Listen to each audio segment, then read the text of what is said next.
Problem set 7 question number 6। इस question में हमें अवेलेबल किया है एक हॉलो मेटल स्फीयर। क्या दिया है हमको यहाँ पे? हमें द डायमीटर एंड थिकनेस किसकी? हॉलो मेटल स्फीयर की। किसकी? यहाँ पर हॉलो मेटल स्फीयर की। हॉलो मेटल स्फीयर आपके लिए फोटो मैंने यहाँ पे अवेलेबल की है। ये रहा आपका हॉलो मेटल स्फीयर। हॉलो बोलने का मतलब है अंदर से खाली है, ठीक है, अंदर कुछ नहीं उसके, वो खाली है, आउटर बॉडी खाली होगी, ठीक है, और ये एकदम पतला सा शेल की तरह होता है। सो जो डायमीटर कितना बोला है यहाँ पे? 12 सेंटीमीटर। डायमीटर कितना बोला है यहाँ पे? 12 सेंटीमीटर। ओके, और इसकी थिकनेस कितनी बोली है? 0.01 मीटर। थिकनेस कितनी बोली है? 0.01 मीटर। सो हमें हॉलो मेटल स्फीयर दिया गया है, उसका डायमीटर, थिकनेस समथिंग मेंशन किया हुआ है। चलो आगे देखते हैं। द डेंसिटी किसकी डेंसिटी दी है? मेटल की डेंसिटी देके रखी है 8.8 grams per centimetre cube. 8.8 grams per centimetre cube. पूछ रहे हैं what is the outer surface area. First question है हमारा, first question that is outer surface area. पहला क्वेश्चन क्या आ गया हमारा? Outer surface area. And second question कौन सा है यहाँ पे? सेकंड क्वेश्चन है mass of the sphere. Second question है mass of the sphere. Mass of the sphere. So बहुत अच्छा क्वेश्चन है। इसमें आपके लिए दो क्वेश्चन अवेलेबल किए हैं, मैं फिर से उनको अलग से हाईलाइट कर देता हूं। पहला क्वेश्चन है outer surface area, outer surface area, ठीक है, और दूसरा क्वेश्चन है मास। दूसरा क्वेश्चन है मास।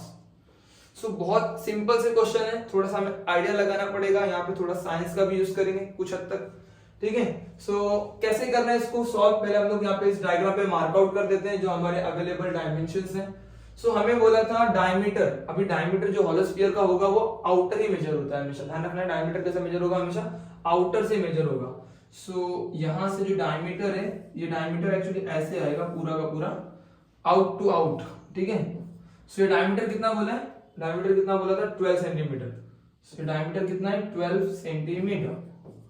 सो बेस्ड ऑन दैट हम रेडियस मार्क कर ले। क्या करें? हम रेडियस मार्क कर ले। रेडियस कितना आएगा? रेडियस मार्क करोगे तो आउटर से रेडियस कितना आएगा? सॉरी, यहाँ पे कितना आ जाएगा रेडियस? एक सेकेंड, 12 का आधा कितना हो जाएगा यहाँ पे? 6 सेंटीमीटर। कितना हो जाएगा? 6 सेंटीमीटर, ठीक है। थिकनेस कितनी थी? देखो यहाँ पे मैं इसको चीज को लिख देता हूं। For diameter was 12 centimetre, radius is equal to what? Diameter upon 2, 12/2, that is how much? 6 centimetre, ठीक है। रेडियस मिल गया आपको 6 सेंटीमीटर। रेडियस मिलने के बाद थिकनेस, कितनी थिकनेस है? Thickness is equal to 0.01 metre. Thickness कितनी है? 0.01 मीटर। सो 0.01 मीटर यानी कि कितना आ जाएगा? सेंटीमीटर में जाएंगे हम लोग, एक ही यूनिट फॉलो कर रहे हैं, सारे के सारे यूनिट सेंटीमीटर में होनी चाहिए क्योंकि डेंसिटी भी किसमें? सेंटीमीटर क्यूब में। सो इसको मीटर को सेंटीमीटर में कैसे कन्वर्ट करेंगे? 0.01, एक मीटर में कितना सेंटीमीटर होता है? 100। कितना होता है? 100। तो हम लोग 100 से मल्टीप्लाई करेंगे। सो 100 से मल्टीप्लाई करने पर थिकनेस की वैल्यू 0.01 इंटू 100, पॉइंट राइट में शिफ्ट होगा 2 बार, एंड देन इसका आंसर आ जाएगा 1 सेंटीमीटर। कितना आंसर आएगा? 1 सेंटीमीटर। 0.01 इंटू 100 का आंसर कितना आएगा? 1 सेंटीमीटर। पॉइंट 2 बार शिफ्ट हो गया राइट में, 2 बार शिफ्ट हुआ। ओके, सो हमारे पास थिकनेस आ गई। चलो इस थिकनेस को मार्क कर लेते हैं यहाँ पे। सो ये जो थिकनेस है, मैं यहाँ पे इसको हाईलाइट करता हूँ, दैट इज 1 सेंटीमीटर। कितनी है? 1 सेंटीमीटर। चलो देखो जरा, अगर हम लोग बात कर रहे हैं आउटर रेडियस, ये रहा इनर रेडियस। सो आउटर और इनर में कितने का डिफरेंस है? 1 सेंटीमीटर का, ठीक है। सो अगर हमें क्या करना है, अगर हम देखें दैट इज थिकनेस किसके बराबर है? थिकनेस किसके बराबर है? या चलो चेक करते हैं। आउटर रेडियस की बात करेंगे, आर आउटर लिख दूं मैं R1 के नाम से, चलेगा? R1 लिख देता हूं, आउटर क्या लिख देता हूं? R1 स्मॉल लेटर लिख देते हैं हम लोग, स्मॉल लेटर यूज करना चाहिए हमको फिर तो। ओके, यहाँ पे R1 स्मॉल में लिख देता हूं मैं, R1। So outer radius is R1 किसके इक्वल है? इनर रेडियस मैं मार्क करूंगा R2 के नाम से। किसके नाम से मार्क कर रहा हूं? R2 के नाम से। R2 में कितना ऐड करना पड़ेगा? थिकनेस ऐड करनी पड़ेगी। कितना ऐड करना पड़ेगा? थिकनेस ऐड करनी पड़ेगी। R1 जो बड़ा वाला है, R2 प्लस थिकनेस है, R2 प्लस 3 लिखा है मैंने। सो R1 की वैल्यू कितनी मिली हमको? 6। R1 की वैल्यू 6 मिली। R2 तो ढूंढ रहे हैं, और T कितना है? 1। सो 1 को उधर भेज दो, 6 - 1 is equal to R2। So R2 की वैल्यू यानी कि छोटे वाले रेडियस की वैल्यू कितनी मिली? 5 सेंटीमीटर। कितनी मिली हमको ये वैल्यू? 5 सेंटीमीटर, ठीक है। सो जस्ट मुझे आपको समझाना था कि इस तरीके से हम लोग यहाँ पर पहले क्या कर रहे हैं, आउटर रेडियस था हमारे पास, थिकनेस थी, आउटर रेडियस में से थिकनेस को माइनस कर दो, क्या मिलेगा? Inner radius. ठीक है। सो वैसे ही डायरेक्ट भी कर सकते हैं या आप इस तरीके से भी कर सकते हैं, या मैं आपको डायरेक्ट कहूं तो आप इतना भी लिख सकते हैं, दैट इज जो छोटा रेडियस है क्या करना होगा, बड़े रेडियस में से थिकनेस माइनस करनी पड़ेगी। So r2 will be equal to r1 कितना होगा 6 माइनस 1, r2 की वैल्यू कितनी मिल गई सीधा आपको 5। डायरेक्ट भी कर सकते हैं इस तरीके से आप, ठीक है, इस तरीके से आप डायरेक्ट भी कर सकते हैं। सो आपकी चॉइस, दोनों में से कोई सा भी तरीका फॉलो कर लो। चलो अब हम आगे जाते हैं, हमारे पास स्फीयर में क्या क्या आ गया हम उसको ध्यान पे लेंगे और आगे जाते हैं सॉल्व करने के लिए। पहला मैं निकाल रहा हूं आउटर सरफेस एरिया, क्या निकाल रहा हूं मैं, outer surface area. Outer surface area मतलब कौन सी एरिया रहेगी यहाँ पे, आउटर सरफेस एरिया की बात करूं तो मैं ये बाहर वाली एरिया की बात कर रहा हूं, ये बाहर की outer. So outer surface area की अगर हम बात कर रहे हैं, बाहर की एरिया की बात कर रहे हैं, तो रेडियस भी कौन सा आता है, बाहर का। इनर की बात करते हैं तो कौन सा रेडियस आता है, अंदर का। सो बाहर की बात कर रहे हैं तो बाहर वाला सरफेस है, तो रेडियस भी कौन सा लेंगे हम लोग, बाहर का ही लेंगे, आउटर का ही लेंगे। सो अगर हम बात करें यहाँ पे, ठीक है, थोड़ा सा ऊपर लेते हैं, ओके चलो थोड़ा सा ऊपर ले लेते हैं। मैं डायग्राम्स को नीचे लेना पसंद कर रहा हूँ थोड़ा सा, ठीक है, मैं इस डायग्राम को शिफ्ट कर लेता हूँ नीचे की तरफ। चलो यहाँ पे ले आते हैं इस डायग्राम को, ओके। सो अगर मैं कहूँ यहाँ पे हम निकाल रहे हैं outer surface area, outer surface area, outer surface area of sphere या हॉलो स्फीयर भी बोल सकते हैं, ऑफ स्फीयर या hollow sphere is equal to क्या होती है आउटर सरफेस एरिया। इसमें आपको पूरा सरफेस आएगा, ऊपर नीचे का पूरा आएगा, ये हेमिस्फीयर नहीं गिनना है आपको, उसको जोड़ के गिनना है, ठीक है, पूरा पूरा आएगा यहाँ पे। दैट इज उसका एरिया क्या रहेगा 4 पाई r स्क्वायर, क्या रहेगा 4 पाई r स्क्वायर। लेकिन r कौन सा, r1 या r2, इनर या आउटर। तो हम बात कर रहे हैं आउटर सरफेस एरिया तो बाहर ही है ना, तो r1 आएगा, बड़ा वाला आएगा, ठीक है, बड़ा वाला आएगा। So that will be something about 4 into what is pi 22 by 7, 22 by 7, what was r1 कितना था, r1 हमारी वैल्यू कितनी मिली थी 6 सेंटीमीटर, तो into 6 का स्क्वायर, तो कट तो होने वाला है नहीं, तो मैं इसको 4 into 3.14 लिख देता हूँ, 6 का स्क्वायर डायरेक्टली 36 लिख देता हूँ, ठीक है। 36 और 4 को आप मल्टीप्लाई कर लो, 36 4 से मल्टीप्लाई करने पर आपको मिलेगा शायद 144, ठीक है, कितना मिलेगा आपको 144। इंटू क्या कर लेना है अब लास्ट में 3.14, इंटू क्या करना है 3.14। चलो इसको मल्टीप्लाई करते हैं।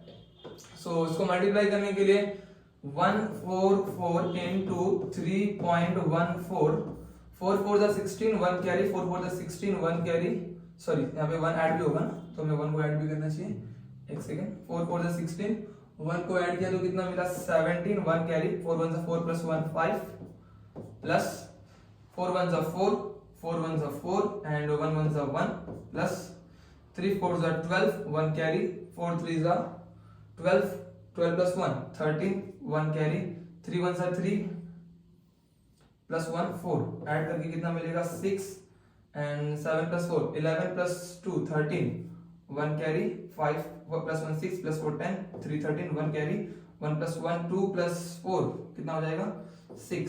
so that is something, अब पॉइंट भी लगाना पड़ेगा आपको, पॉइंट भी तो लगाना ही पड़ेगा ना।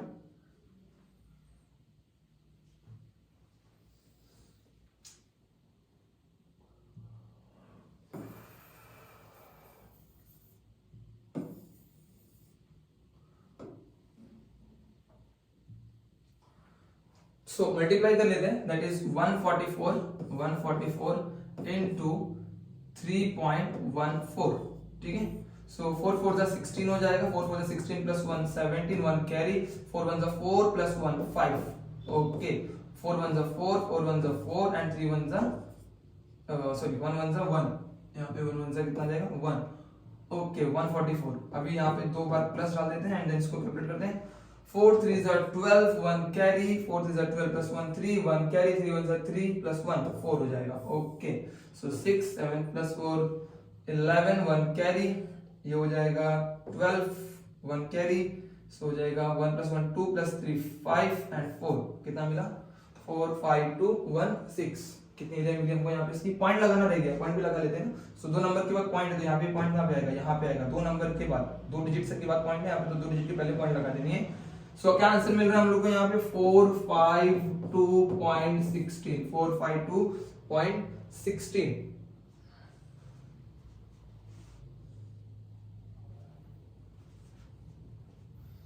सो 452.16 यूनिट चल रहा था हमारा सेंटीमीटर, तो हमें यहाँ पे क्या मिलेगा यूनिट सेंटीमीटर स्क्वायर। सो इस तरीके से पहले हम लोगों ने outer surface area of the sphere निकाल दिए, that is 452.16 centimetre square.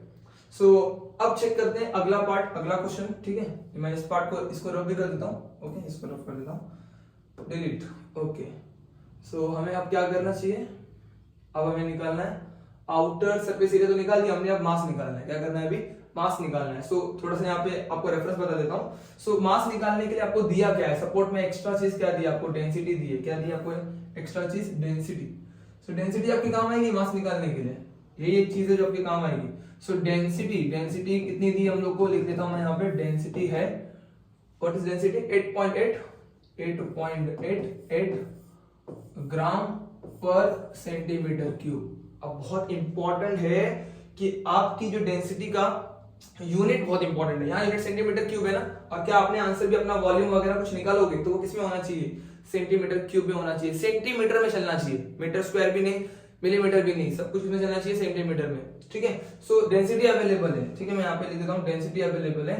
So density is something, density का एक फॉर्मूला होता है, डेंसिटी इज इक्वल टू होती है मास divided by volume, mass divided by volume.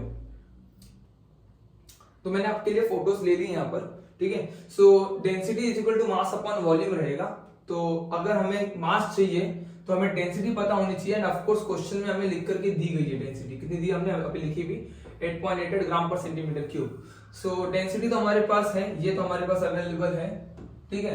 So density तो हमारे पास अवेलेबल है, अब हमें वॉल्यूम निकालना पड़ेगा। किसका वॉल्यूम निकालना पड़ेगा, इस हॉलो स्फीयर का वॉल्यूम निकालना पड़ेगा, ठीक है। सो अगर आपको क्या करना है, वॉल्यूम ऑफ मास निकालना है तो वॉल्यूम पता होना चाहिए, डेंसिटी पता होना चाहिए, डेंसिटी नोन है, आपको वॉल्यूम निकालना पड़ेगा। एक बार आपको वॉल्यूम मिल जाता है देन आप इस फॉर्मूले से मास निकाल पाओगे, ठीक है। तो हम शुरू करते हैं वॉल्यूम ऑफ क्या निकालने के लिए, स्फीयर, वॉल्यूम ऑफ स्फीयर। कैसा स्फीयर, सॉरी अच्छा वाला, कौन सा वाला, हॉलो स्फीयर। सो इसमें थोड़ा सा टेंशन आएगा अभी हमको। वॉल्यूम ऑफ हॉलो स्फीयर कैसे निकालना है देख लेते हैं। सो अगर हम लोग वॉल्यूम ऑफ हॉलो स्फीयर की बात कर रहे हैं, volume of hollow sphere, volume of hollow sphere. So hollow sphere मतलब क्या करेंगे इसमें हम लोग, पता है एक्चुअली। सो अब देखो इसमें एक बड़ा वाला स्फीयर है, बड़ा वाला स्फीयर है, बड़े वाले स्फीयर के वॉल्यूम में से अंदर वाले को माइनस कर दो, बड़े वाले स्फीयर में से अंदर वाले का माइनस कर दो, क्योंकि अंदर तो खाली है ना, वो तो है नहीं, खाली होने की वजह से क्या करते हैं, माइनस करते हैं। सो बड़े वाले का जो वॉल्यूम होगा that is 4/3 pi r1 cube, pi r1 cube, minus किसका माइनस कर रहे हैं हम लोग, अंदर वाले का, अंदर वाले का माइनस कर रहे हैं क्योंकि उतना खाली है नहीं वहां पे कुछ। सो 4/3 पाई r क्यूब, पाई r क्यूब, लेकिन कौन सा, अंदर वाले का। एक इंपॉर्टेंट बात है, देखो जरा समझना है आपको, वॉल्यूम में सिर्फ ये हिस्सा आ रहा है जिसका मेटल का पार्ट है, जो मेटल का पार्ट नहीं उसको माइनस कर रहे हैं, ओके, हम माइनस कर दे रहे हैं उसको। सो कॉमन देखो आपको कुछ बाहर दिखेगा, 4/3 कॉमन बाहर दिख रहा है, पाई भी हम बाहर निकालेंगे तो बचा क्या, r1 cube minus r2 cube, r1 cube minus r2 cube. चलो हम लोग वैल्यू को पुट कर देते हैं, दैट इज 4/3 पाई, क्या है r1 की वैल्यू, r1 की वैल्यू थी 6, सो हम यहां ले लेते हैं 6 क्यूब माइनस r2 की वैल्यू, क्या थी r2 की वैल्यू, r2 की वैल्यू है यहाँ पर 5, हमने पहले निकाली ना ऊपर, किसी के 6 माइनस 1 कितनी वैल्यू मिली थी r2 की, 5, सो 5 क्यूब, ओके। सो 4/3, पाई की वैल्यू डाल नहीं रहा हूं अभी, बाद में डालेंगे। So what is 6 cube, that is 6 is 36 and 36 6 आप मल्टीप्लाई करोगे तो आंसर आएगा 216 माइनस 5 क्यूब, 5 5 25, 25 5 125, तो इसका आंसर 125, ओके। देन 4/3 into पाई, सब्सट्रैक्ट कर लो आप, सब्सट्रैक्ट कर लो, 216 माइनस कितना, 1 2 का 5 और 1 आएगा, देन 11 9 आएगा, 1 माइनस 1 0 हो जाएगा। सो कितना आंसर मिल रहा है आपको, 91, कितना मिल रहा है हम लोग को यहाँ पे, 91। सो चलो आगे देखते हैं और क्या कर सकते हैं, कुछ कट हो रहा है, कुछ कट हो रहा है, मुश्किल है, सो नहीं कट हो रहा है। सो 4 into 91 कर लेते हैं, 91 into 4 कितना मिलेगा, 4 1 the 4 9 4 the 36, यानी 364 into पाई की वैल्यू डाल देते हैं 3.14 अपॉन 3, ये भी कट हो रहा है डायरेक्ट, नहीं कट होगा लगता है, कट तो नहीं हो रहा है ये। सो चेक कर लेते हैं फिर भी, ठीक है, कट होता है चेक कर लेते हैं। सो 364 डिवाइड बाय 3, 3 1 जा 3 0 6 2 जा 6 0, नीचे आ गया 4, 3 1 जा 3 माइनस 1, पॉइंट ले लेते हैं, पॉइंट ले लेते हैं, 0 डालते हैं, 3 3 जा 9, ये रिकरिंग में जाएगा, ये क्या होगा, रिकरिंग में जाएगा, ठीक है, ये रिकरिंग में जाएगा। सो बस हम यहाँ पे इतना ही करेंगे, क्या आंसर मिल रहा है, 364 को डिवाइड किया ना सॉरी यहाँ पे, तो क्या आंसर मिल रहा है हम लोग को यहाँ पे, सो आया आंसर to 1.33, 1 to 1.33। ऊपर वाले का पार्ट नीचे वाले को ऐसा डिवाइड किया ना हम लोगों ने, यहाँ पे 363 को डिवाइड बाय 3 किया, इनटू क्या करना पड़ेगा 3.14 भी तो करना पड़ेगा, इसको भी तो मल्टीप्लाई करना है। चलो इसको ही मल्टीप्लाई कर लेते हैं at the side, that is 1 to 1.33 and 3.14, 4 3s are 12, 1 carry, 4 3s are 12 plus 1, 3 carry, 4 1s are 4 plus 1 कितना हो जाएगा 5, 4 2s are 8, 4 1s are 4 plus ये तो एज इट इज आएगा 3 3 1 2 1, okay plus plus 3 3s are 9, 3 3s are 9, 3 1s are 3, 3 2s are 6 and 3 1s are 3। चलो 2 add हो गया, 3 plus 3 6, 5 plus 3 8, 8 plus 9 17, 1 carry, 10 plus 9 19, 1 carry and then ये हो जाएगा 4 plus 1 5, 5 plus 2 7, 7 plus 3 10 0, 1 carry, so 6 plus 2 8 and then 3। कितने points है, point के बाद 2 नंबर, पॉइंट के बाद 2 नंबर, 4 नंबर के पहले। सो कितना आंसर मिल रहा है हम लोग को यहाँ पे, कितना आंसर मिला यहाँ पे 380.97। ठीक है, मैं आगे के नंबर इग्नोर कर रहा हूँ, 380.97 तक हमने ले लिया। ठीक है,